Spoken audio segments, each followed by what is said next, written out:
Hey, Salvador Briggman here. Welcome back to the Crowdfunding Demystified YouTube channel. And today we're talking about e-commerce and specifically fulfillment. So how do you get your product into the hands of a customer when you're trying to open up an e-commerce online store? Or if you've already had a store and you're now kind of wanting to understand logistics and fulfillment a little bit more, hopefully you will enjoy today's YouTube video.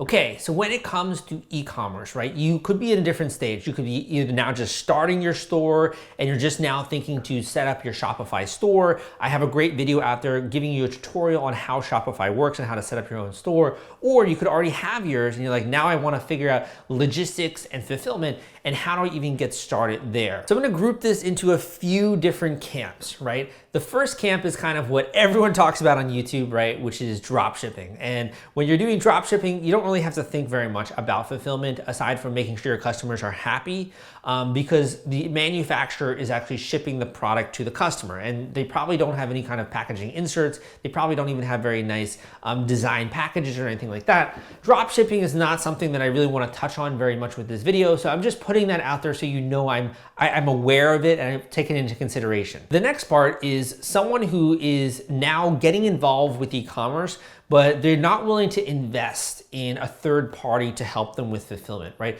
So they're now just like producing a tabletop game or they're producing this product and like, I wanna do fulfillment and I wanna do it within my own house. I wanna do it in a garage or I have a spare room and I'm gonna do fulfillment there, or I'm gonna do it in some other area. I have an office space, I'm gonna do fulfillment there. You wanna, if someone who's interested in doing their own fulfillment, I'm gonna cover that subject and then we're gonna get into using a third-party fulfillment service. When it comes to you and fulfillment, spreadsheets, systems, checklists, and templates are your friend. And here's why. Whenever you're trying to do a repeated process, there are so many rooms for variables where you might forget to do something with one particular order. You might forget to include a package insert, right? And human beings naturally are not very well designed to remember things and to repeat things in an automated fashion. We're just not designed. We're not good robots, right? So the way that you can kind of safeguard yourself against making errors with fulfillment is to create checklists, to create templates, to create a workflow that you can show other people who you're bringing in to maybe teach and can help you with packaging and that kind of stuff. You want to think about it in a systematic way, right? And sort of the way that you go through this entire fulfillment. And likely that's going to take the form of Excel documents or Google Sheets. That's going to take the form of actually crafting in Word or in Google Sheets, an actual template for a checklist or those kinds of things. You're going to want to invest your time in making those before you even get started with thinking about scaling up fulfillment. The next is to understand all of the little micro variables that go into what the second that you get inventory shipped in to when it goes out to the customer. So let's talk and let's explore what are some of the things that you always have to go through in order to get an order out to a customer. And the way you're gonna do this is when you have an order, it's an excellent opportunity to study this process. So go out and get like a little notebook or a sheet of paper or something like that and start to write down all of the little things that you do and all of the steps that you take as you are fulfilling that order. So for example, let's just say, first of all, the inventory comes in. So then you need to say, okay, where are we going to store that inventory, right? And now you maybe have a room or your garage, so you can store it there. But based on the inventory, maybe there are different SKUs. Maybe there are different, colors when it comes to the product. Maybe there are particular add-ons, like if you're selling a cell phone case, maybe there's also a charger that plugs in that you also sell, right? So you want to organize the inventory. And the reason why you want to organize the inventory when it comes in is that it makes it so much easier once you get an order to know where you have to go. Otherwise, you're gonna be rooting through this big bag or this big box of inventory and like, okay, he wants this color item. You're always gonna be fishing and hunting, and that's really gonna decrease or make it more difficult for you to have an efficient fulfillment schedule. So first part comes with organizing your your inventory. And if you wanted to, you could even go a step further. So you could do things like you could incorporate barcodes, right? And this is what a traditional fulfillment company is already going to do. So make sure if you have different SKUs, you have different things that might be included in an order, you want to be able to track your inventory. So you're like, okay, maybe with this particular product, we're getting low, with this other one is selling a lot faster. You can track all of this in a better spreadsheet or a dashboard. When you're just getting started, you can incorporate barcodes if you want to really streamline this entire process. But first step is organize inventory. The second step is what happens when you get a sale. So let's just say you have a Shopify store, you get a sale, it happens, you get the money, it's processed. So now the next step, right? So typically you're gonna process sales in bulk. It's not like you get one sale and then you go fulfill it. You get one sale and you go fulfill it. Because otherwise you're gonna be spending your whole day waiting around for sales and then waiting to fulfill them. So we call this batching your time, batch processing, right? Where let's just say every Monday, you're gonna process the sales that happen on the weekend. Or every Thursday, you're gonna process the sales that happened for the last few days. And you wanna think about the days or the times, or you could say every day at this particular time, I'm going to process the sales. You wanna allocate a specific time. Otherwise, you're gonna be doing other stuff. You get a sale and you're like, oh, I gotta go fulfill that. I'm doing other stuff, and it really interrupts your day. So you're gonna wanna schedule that, batch process that, and that will help you a lot with efficiency. Next, we're talking about the order fulfillment. So you get the sales, right? Let's just say you have a spreadsheet of all of the sales that are happening. You kind of want to have also a timeline of where those sales are in the process. So you got the order, let's just say this is in Excel, just to make it really simple. Let's just say you got the order, right? So now it's at the point where you are now about to fulfill the order. The payment has been received, the customer is waiting, and this is the typical time that it takes for you to fulfill the order and get it out to them, right? So what is the next step? Well, the next step is probably identifying what are the items that the customer wanted.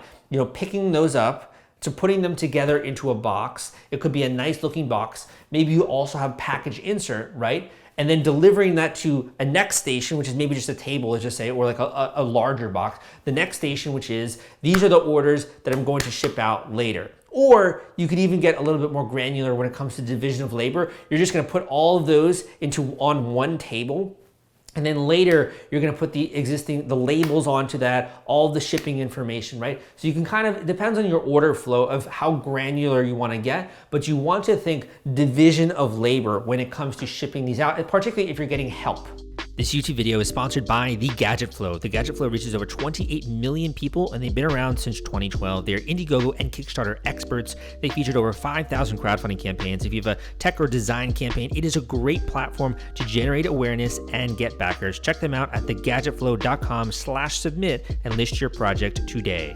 So let's just say you had like 10 orders. You take the time, you put together all of those packages, they're all laid out. You also then have all of the shipping information, right? And then you take them all and you all get them shipped. So that's how it would traditionally take. Now, the important thing is to keep track of not only the different processes and the different stages, but also how much time it takes you to do this. So from the second you get an order to when you are picking out the product, when you're packaging it all together, then you're eventually going and you're shipping this out, you're dealing with all of the shipping and stuff at the post office or however it is you're doing it, you wanna track your time. And let's just say that, just for example's sake, it takes you an hour to fulfill these 10 orders and then another hour to drive to the post office, another in total driving to it, getting it all done, and then coming back. So in average, let's just say it takes you about 2.5 hours in one session in order to fulfill all of the orders. Next, what you want to do is you want to track, okay, what is my price of my time? So let's just say you're making, $25 an hour or $50 an hour. You want to put a price on that time because you could be doing other things as a business owner. You could be marketing and getting even more customers and more orders. You could be hiring. You could be building out more better business processes. You could be on the phone helping with customer service. Like there's a lot of stuff that comes with order fulfillment. So you want a very crystal clear sense of how long it takes you considering the order volume you currently have. How would that change if you had 10x or 5x order volume? And what essentially is the opportunity cost to the business? I like to measure opportunity cost in like what your hourly rate is. So let's just say that it took 2.5 hours to fulfill and you're getting paid, we'll just say $25 an hour for the sake of it. So that'd be 25 plus 25. So that'd be about, let's just say $65 and of opportunity cost worth of time that you're spent fulfilling orders on whatever basis. That could be every day. And that really very quickly adds up. But that opportunity cost is greater as well because you're spending so much mental energy fulfilling these orders, it also drains you to a certain degree, so you can't focus on other elements of your business. When people get to the point where they're getting enough order flow, they're usually like, I can't do this anymore myself. You know, even Jeff Bezos, when he was getting started, was fulfilling his own orders, right? He has famous stories about this where he was doing this and eventually he was fulfilling all orders on his hands and knees and like picking out products, and then he put it on a packing table, and that was like a revolution to him at that time, is to use a packing table to make things easier, right? So he also was doing his own order fulfillment. But at a certain point in time, you're gonna be like, it's no longer worth it for me to do it. Rather than having an opportunity cost of $50 per session, I should pay someone else maybe the $10 per hour to take over this process for me. And then I can spend other time growing sales, doing marketing, and growing and expanding the business. So some companies will take this to the extreme where they're like, you know what? We want entire control over our order fulfillment, and they grow from the individual founders doing the order fulfillment to then people working to them, for then having an entire warehouse with fulfillment and staff who actually will fill out and just ship the orders. That's very normal when it comes to e-commerce. There are some companies that decide to go that route, and typically they decide to do that so that they have the maximum control over the actual order fulfillment process. They have a lot of control when it comes to packaging, when it comes to look and feel, marketing inserts. They're very hyper aware of all of the costs, so they can cut costs if they need to.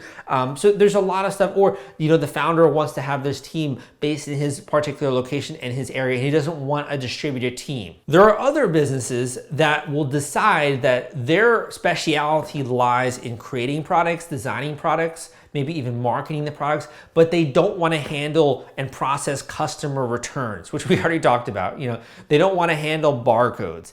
They don't want to handle inventory, picking and packing, inserting marketing inserts, figuring out inventory levels. They don't want to deal with all of that stuff. And kind of similar to hiring a marketing company or a marketing agency, this business decides we're gonna hire a fulfillment company who is gonna get a shipment of inventory. They're gonna be the ones to organize all the inventory. They're gonna be the ones to figure out, okay, where are we gonna store this in the warehouse? When an order comes in, we're gonna get it shipped out. We're gonna do it very quickly. And they're gonna really take over that entire process for our business. The biggest benefit of this, honestly, is just so much less painstaking work, you know, and not having to think about it, not having to deal with it, and you're just handing it off to a professional. That's the biggest benefit. The biggest drawback is that it does add to your costs, and you have to bake that into your costs and into your margins. So naturally, if you're doing something like you're outsourcing marketing, you have to pay a marketing agency. If you outsource fulfillment, that eventually is gonna come from the order quantity,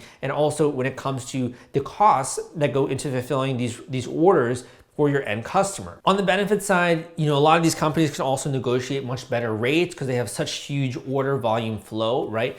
And they have a lot more know-how when it comes to this, and they can work with you. But on the flip side, you obviously don't have as much control because you're having your inventory shipped to this other fulfillment provider, and that fulfillment provider becomes kind of like an integral partner in your business. So you have to make sure you pick the right one. On that note, I've actually worked with one of the sponsors of this YouTube channel to put together a complete free checklist and guide that will show you step by step how to get your orders fulfilled, and also some of the stuff that you might not even think about or even, you know, put much mental energy into and not even be aware of when it comes to shipping, packaging, manufacturing, marketing, all that kind of stuff. We put that together in a free guide for you. So I'm gonna link up that guide down below. This is at the folks at Fulfillrite, because they sponsor the YouTube channel. They want to get out some good education for you. Whether or not you're interested in fulfillment, I think that this guide will help you in general as the e-commerce business owner. I hope this video gives you like a little bit of a primer when it comes to e-commerce fulfillment,